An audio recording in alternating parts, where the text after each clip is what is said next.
At one time, children who were restless and fidgety, and we mean extremely restless and fidgety, were automatically just labeled problem children. And now it's known that a lot of these children suffer from attention deficit disorder, something very specific and concrete. And in part 2 of a wonderful series, Marianne Bannister examines new treatments for ADD. Marianne. Thank you, Christy. Well, when a child has attention deficit disorder, it controls their every action and that of the family. All concern, all existence surrounds the child. And when violent behavior is involved, it can lead the family to the brink of disaster. Although medication can often help, it isn't always the answer. And that has led some families down the road of biofeedback. Sitting still is not something easily accomplished for 7-year-old Daniel Travis. Up until last spring, this behavior was more representative. Violent outbursts, mostly aimed at his brother and sister. Anger and sullen expressions. At one point, he even hit his head through a plaster wall.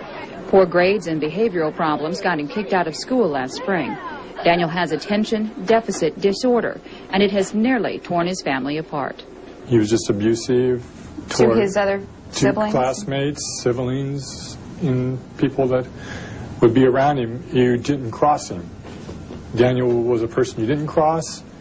You didn't take away things because you would pay for it. Dr. David Velkoff says, all in all, it's normal behavior for a child with ADD. They operate on their own rules. They don't like rules. They don't listen. They can't follow directions. They're out of synchrony with the outside world. They're almost operating on their own standards. The Travis family ruled out drug therapy and instead entered Daniel into the EEG brainwave feedback therapy program at the Drake Institute for Behavioral Medicine.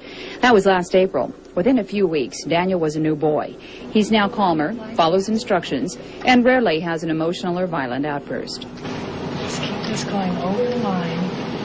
Through electrodes attached to his skull, Daniel works to re-educate his brain waves to a more normal path, exercising them by way of a video game. He's working to keep that F-16 above the middle line.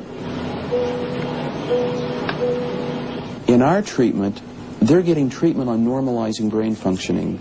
And when they do it enough times, the brain begins to just re-normalize its patterns, and it works that way all the time without any more treatment. So it not only can reverse the disorder, which the drugs don't do, but it greatly enhances the child's self-esteem and self-confidence because they're performing as well as the other kids without medication any longer.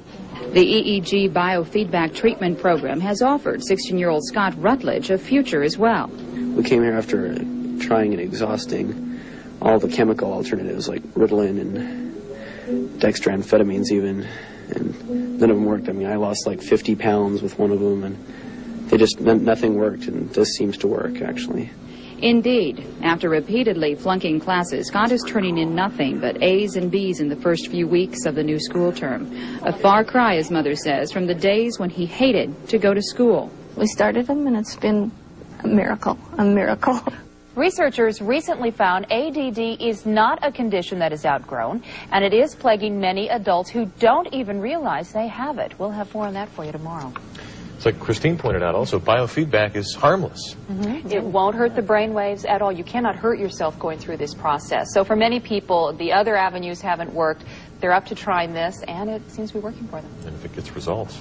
Hey, exactly. Who Who cares cares? how? It was a wonderful success.